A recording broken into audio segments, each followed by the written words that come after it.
Day 2 of the annual policy conference on Mackinac Island. And already some big announcements coming from our state leaders today. Let's send it over to Fox News' Charlie Langton, who joins us live from the Grand Hotel. And Charlie, everyone says, what is everyone doing up there? And you have a list of all the good things that are being accomplished there as well, right? Well, there's actually a lot being accomplished tonight. I mean, we can talk about all the money that's being given out to help small businesses. We can talk about this governor's race coming on. They're talking about civility, but one of the big things today was that the Secretary of Transportation, Pete Buttigieg, he was here on the island, and he was talking about infrastructure and the fact that Michigan actually got about, $3 billion or so, give or take. It's in the ballpark there, of money to really fix the roads and the bridges and charging stations, etc. And construction can start all around Michigan. In fact, it already has started. So we wanted to make sure that Michigan was a player. And could Michigan get more money? That was a question that actually the Lieutenant Governor, Garland Gilchrist, we talked to him, he was asking the Secretary. They want more money for the roads. Take a look. This is, first of all, what the Secretary of Transportation said just a little while ago.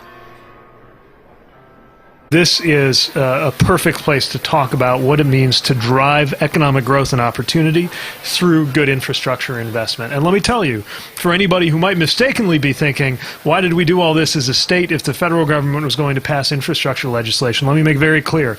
States whose governors and state transportations have been already running hard on infrastructure are the ones that will be best positioned to take advantage of the federal dollars that are now coming your way. And that's exactly the direction that the governor has led Michigan into. How important is it that the Secretary of Transportation was here?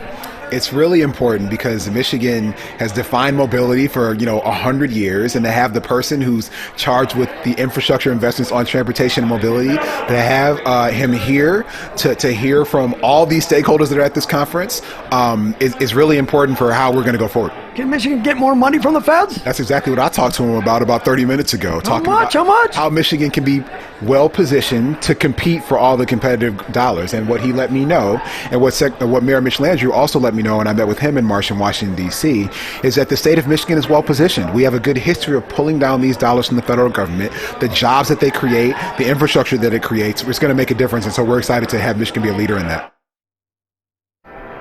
All right, and you heard the Lieutenant Governor trying to get some more money from the feds. Everybody wants money. They're giving out money left and right here at Mackinac Island. By the way, Governor Gretchen Whitmer actually signed an executive directive, as she calls it, to speed up the permit process. So when MDOT gets to build a road and they have to do a number of issues there, they can hopefully speed up the the bureaucracy part of it and get those roads. So as I'm being told, we're going to see a lot of road construction and bridge construction and infrastructure going on pretty soon. Kind of a little bit of an irony, talking about vehicles here on Mackinac Island when there are none on the island. I'm looking around right now. All I see is some horses in the background over there, and but no vehicles. Yet this was a big topic of conversation at the Mackinac Island Policy Conference. I'll send it back to you guys on live here at the Grand Hotel.